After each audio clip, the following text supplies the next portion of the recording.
Takže ahojtelky. A já jsem si pro vás připravila druhý video a to o tom přímo jak žehlit. Takže si připravíte nějaké věci, které k tomu budete potřebovat navíc ještě než tu žehličku, ty gely a krémy. A to třeba misku, houbičku a ručník, nůžky. To, když budete chtít se žehlit někde v křesle v pohodlí a nebudete chtít mezi těma fázema odcházet se do koupelny mít.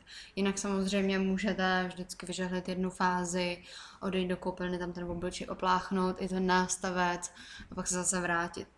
To je taková ta varianta tohle z toho, kdy sedíte celou dobu, nikam neodcházíte.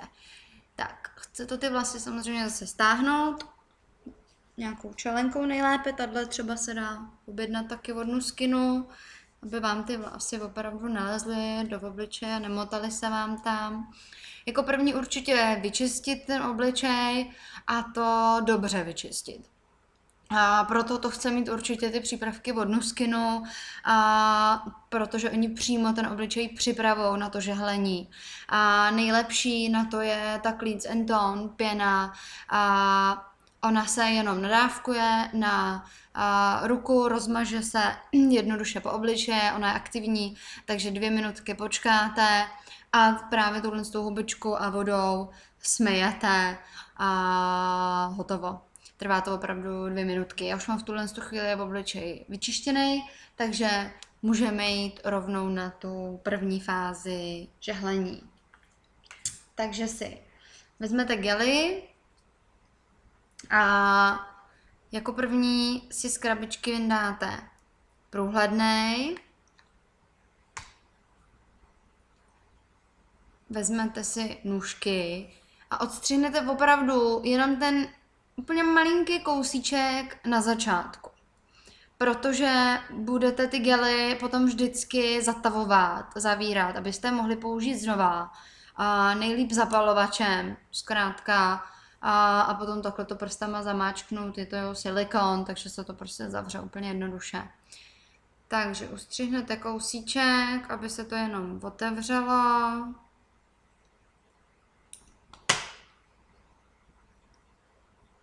Nandáte si takhle na ruku, se pokusím, abyste to viděli, kolik toho je, ale takže asi takhle. Tak, a budeme si teď žehlit jenom půlku v obličeje. Já vám doporučuji, abyste poprvé to taky tak udělali, abyste opravdu viděli ten rozdíl. Jo, a takhle si vlastně namažete, ještě si dám trošku, zase takovej bobínek centimetrový a vlastně si namažete půlku toho obličeje, jako kdybyste se mazali nějakým krémem. Tak. Pak samozřejmě, až to budete dělat normálně, tak si namažete celý ten obličej. Tak. Gel odložíte. Připravíme si žehličku. Vezmeme si ten první nástavec. Vepředu je taková čárečka, tak to takhle nasadíme a jednou zmáčkneme. Objeví se číslo 1, to je to správné číslo. Ruku, tou, kterou budete žehlit, musíte mít položenou takhle tady na té styčné ploše vzadu. Po celou dobu toho žehlení nesundáváte tu žehličku z obličeje, to znamená, kamkoliv se budu přesunovat, a nikdy tu žehličku neoddálím od obličeje a pak zase na čelo. Jo, přerušili byste ten obvod. Tak, namočíte si trošku v té misce, kam jste si dali vodu, prsty, aby nám to vodilo. A chytím žehličku, palec si dám třeba tady. Tak a ještě předtím, než začneme, tak si ten obličej nastříkáme tou kyselinou hyaluronovou neboli tou napkou. Zavřu oko a stříkám. Začnu žehlit. Začínám většinou pod okem a žehlí se krouživými pohyby okolo oka. Jak slyšíte, asi žehlička pípá. To je znamení, že ten obvod je správně uzavřený a že to funguje. Tak. Potom linie dolů. A jakoby táhnete tu kůži nahoru, ten obličej. Zase pod oko. U toho oka můžete to obočí, takhle víc otočím, trošku podržet.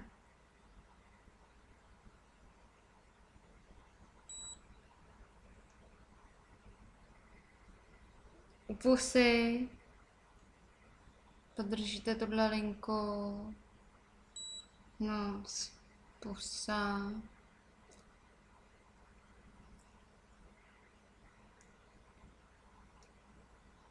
A spodní od pusy. A taky nezapomeneme to čelo. Když cítíte, že vám to někde trošičku víc uschlo, neoddaluji žehličku, na čelo jsem si třeba předtím nestříkla, dostříknu a pohybama nahoru a dolů. A zase oko. Jakmile se začne pípání zrychlovat, znamená to, že se blížíme ke konci. Opět můžete podržet.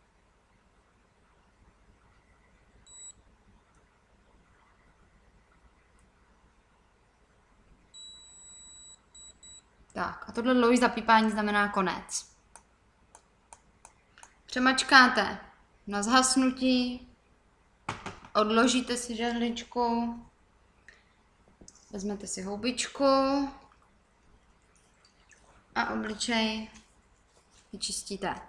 Smejete ten gel dolů.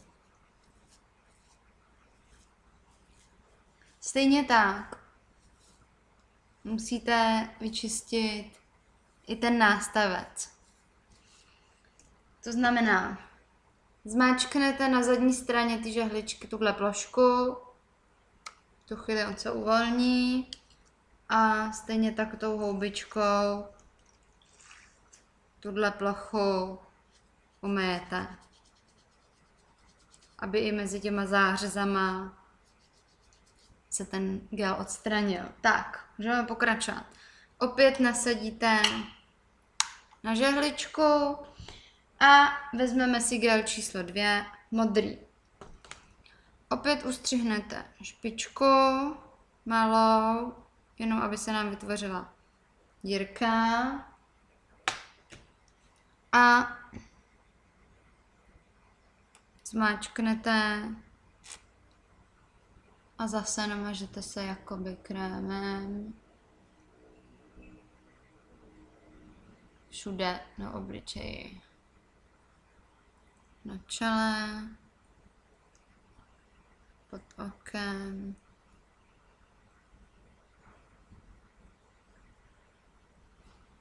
Jinak já nežehlím krk. Samozřejmě se dá žehlit tohle celý taky. Úplně stejným postupem, stejným systémem. Takže zase namočím prsty do vody, vezmu žehličku, namačkám číslo 2. Číslo vedle dvojky malé 3 nám napovídá, že se bude žehlit 3 minuty. Je to tak vždycky.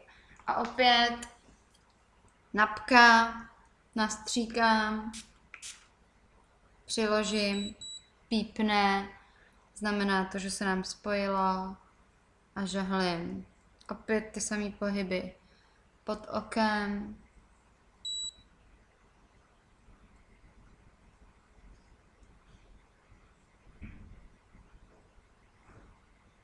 Pusa. Vrásky radosti, jak se říká, od úsměvu. A na straně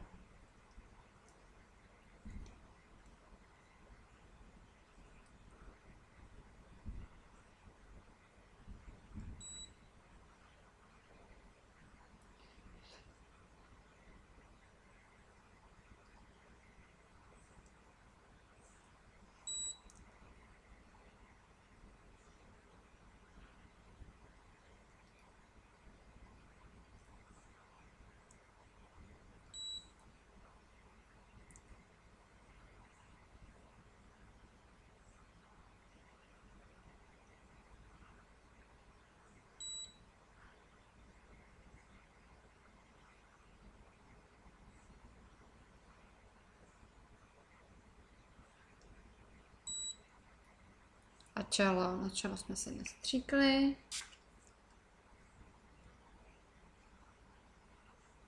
A opět nahoru a dolů, protože vrásky se dělají takhle, tak my žehlíme opačně, aby se narovnaly.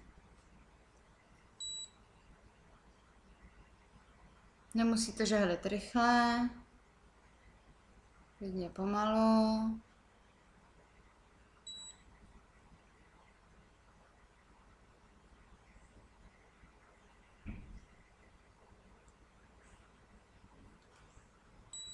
Kdo má tuhle tu část tady takovou převislejší, zajede až takhle dolů,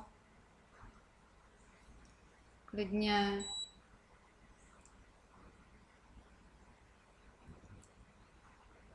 A takhle to potáhne nahoru. Vlastně to jakoby všecko zvedáme nahoru.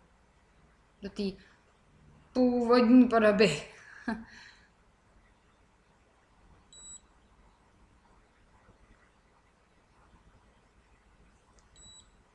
Nijak netlačíte extrémně.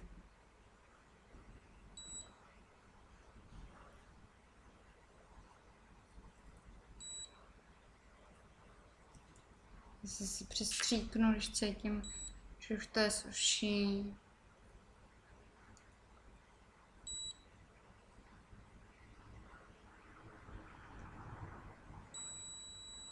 Tak, konec druhé fáze. Opět umyjeme houbičkou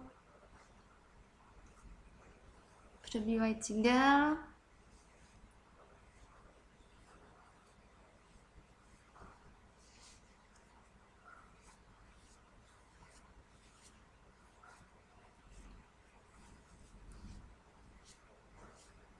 A přichází fáze třetí.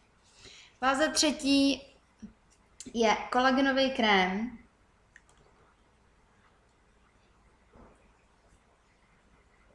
Neboli line korektor. Korekce linií. Který si nandáte takhle.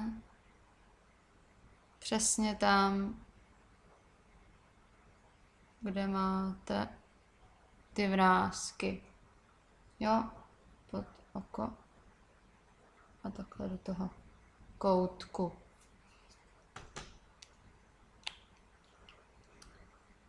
Na tuhle třetí fázi opět sejměte, umyjete, avšak nasadíte nástavec na mimický vrásky opět čárkou dopředu, namočíte si ruku, chytnete a namačkáte program číslo 3, který trvá 5 minut. Opět napka.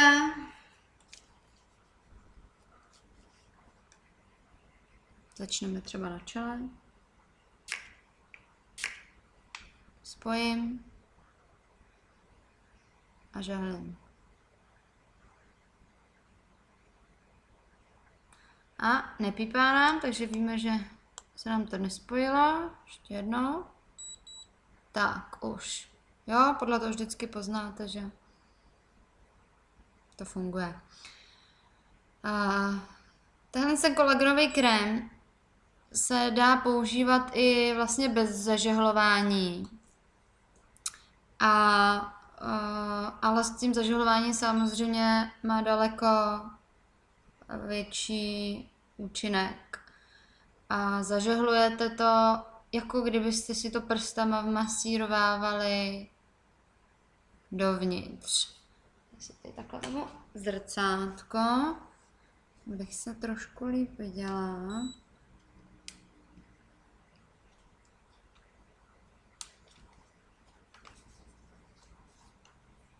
Tak. Všechny budete vidět líp. Takhle si. Jo, a zažehlujete přesně na těch místech, kde jsou vrásky. To samé u oka.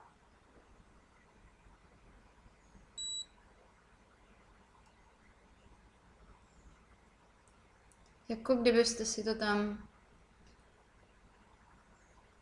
vtírali prstama.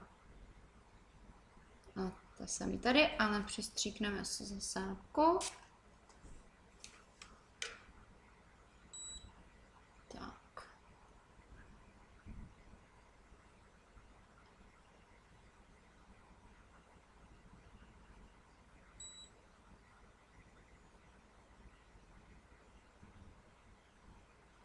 A takhle vlastně 5 minut masírováváte ten kolagenový krém. Tahle fáze už se neomývá, protože to je právě jako krém, a tak už se nesundává. Jinak ta první fáze, kdo má problémy s akné, ta čistící, ten bílý gel se dá opakovat třeba 2krát. Jo, umyje se ten obličej a znova se nandá ten bílý gel, průhledný, a znova se žehlí programem číslo 1. Jinak Nuskin dělá taky potom přípravky na čištění, třeba přímo pro problematickou pleť. Tak, já to teď trošku zkrátím. Když to přemačknáte až nakonec, tak to zhasne. Tak, a to je vše. Jinak samozřejmě potom si dožehlíte tu druhou půlku, opravdu doporučuji. A ne, skoro prosím, na poprvé si vyžehlejte jenom tu jednu, abyste to opravdu dobře viděli a měli jste toho s tou největší radost, jakou můžete mít. A pak si dožehlíte samozřejmě tu druhou. Tak to je všechno. Já vám přeju hezký den, mějte se, ahoj.